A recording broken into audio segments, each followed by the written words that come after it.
Hello, welcome back. So for my second video, I'd like to talk about systematic offset.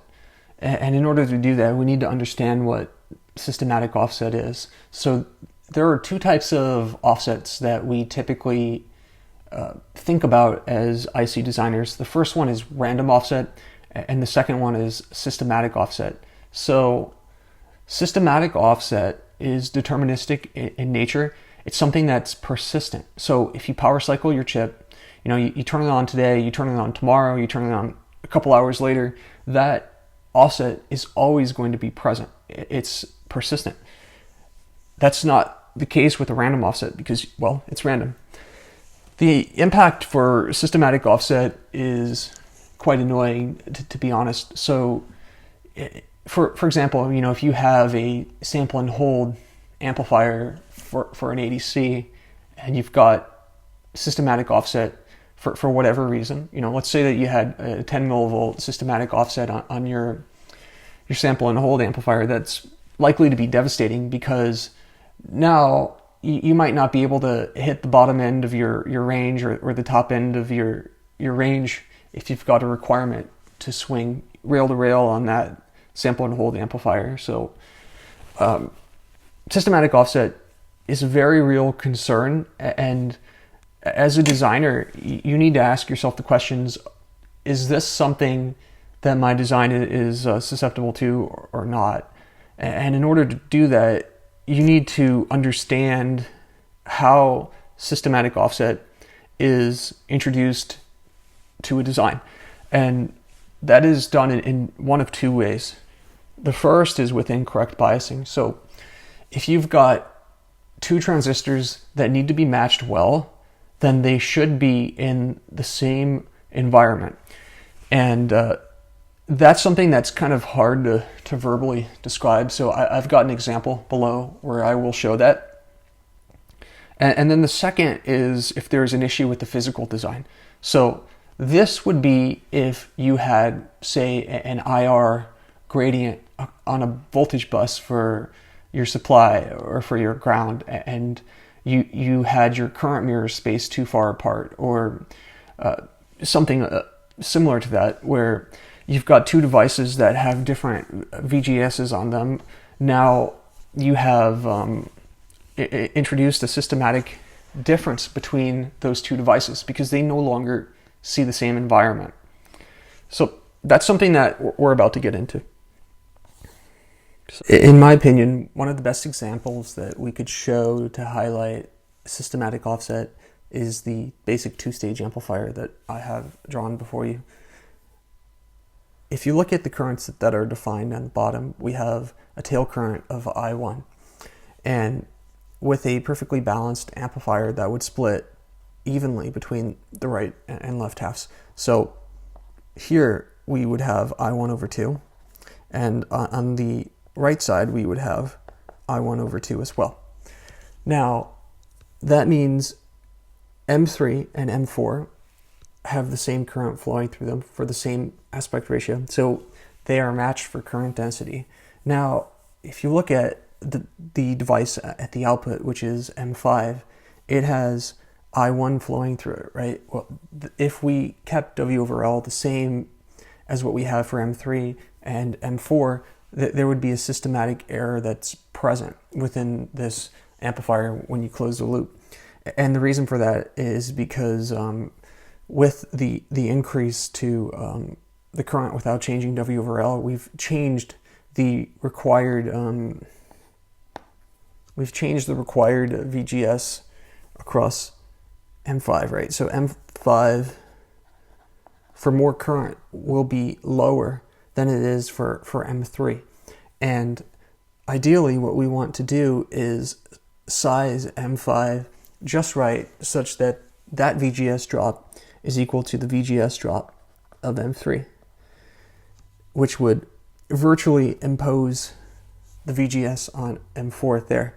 So in order to satisfy that condition, we need to match current densities. So that means that since we have twice the current flowing through M5, then the W over L of 5 is equal to 2 W over L of 3, 4. And that's how we eliminate or reduce the systematic offset that's present in a simple amplifier like this. And it goes back to what I was saying earlier, which is that you want all devices to see the same conditions wherever possible. So by sizing M5 appropriately, we can ensure that M3 and M4 see the same voltage conditions across them. So they'll be operating at the same point on the IV curve. So ideally we would like to do that with M5 as well, but that oftentimes isn't possible just because the output tends to either swing rail to rail or it's biased such that it's pretty close to the supply in the case of a low dropout regulator.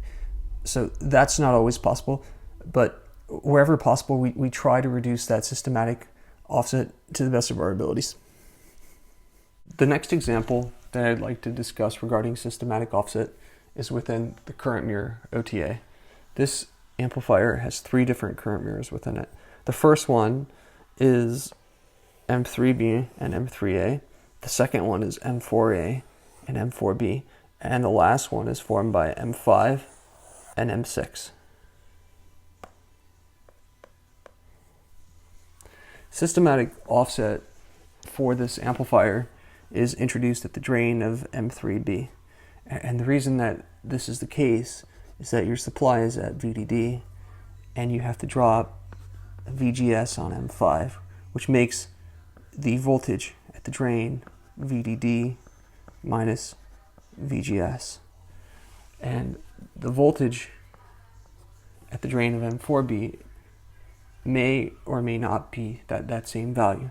That depends on what the output is, the V out.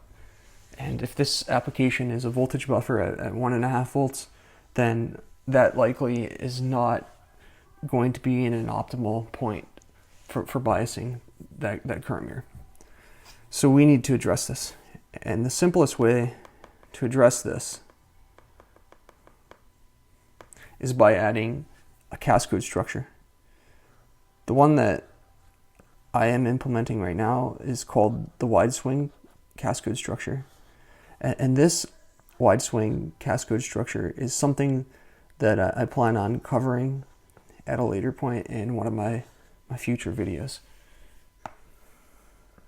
The reason that I chose to use this wide swing cascode structure is simply because I want to maintain the same input voltage requirement on this current mirror. So with the simple current mirror, the input voltage requirement is a VGS of M3A or a VGS of M4A, and we get something that's approximately equivalent by creating a wide swing cascode diode structure. So this is still a VGS,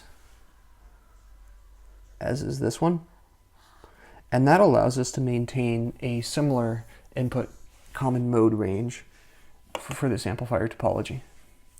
And the reason that we are implementing this wide swing cascode is because now that node that I marked earlier is a overdrive, a VOV, and so is the drain of M3A. This is an overdrive, and so is M4A, and so is M4B. So the point is, just like in the other examples, we're trying to make the environment for these devices exactly the same. If we make them exactly the same, then there is no systematic offset that is present. And that's exactly what we're trying to do with this cascode structure. So what we can do is bias this like a typical wide swing, which I will cover that at a later date. And now the output voltage swing has shrunk a little bit. It went from an overdrive to 2 overdrives now because we have this cascode structure. And we're not done here. Next, we need to look at the systematic offset on the PFET side. So this is also the case here, where if M6 is swinging down towards ground, then it's going to have a larger VDS. It's not going to be operating at the same point on the IV curve as M5. and there will be an imbalance between the two devices. So it's important to cascode that as well. Of course, this looks very similar to what I just did on the NFET side, so that's something that I will leave to you if you're interested in exploring that further. So to summarize systematic offset, when you're trying to figure out which nodes of your design are very sensitive to offset, what you need to consider, the question that you need to ask yourself is, which devices are sensitive in general? And that's going to be something like a current mirror or a differential pair. And then you need to ask yourself, do those devices look like they're seeing the exact same environment? And if they're not, you need to ask yourself the next question, which is, how can I make that the case? How can I equalize those devices so the systematic offset can be minimized? And once you've addressed all the potential areas of concern and you've gone through all your analysis and you've begun to run simulations, from there you should be getting pretty close to no offset in something like an amplifier, provided that you have high gain. And if you don't, then you need to go back and see if you missed something and then address it if it's possible to address it given the specifications of your subcomponent.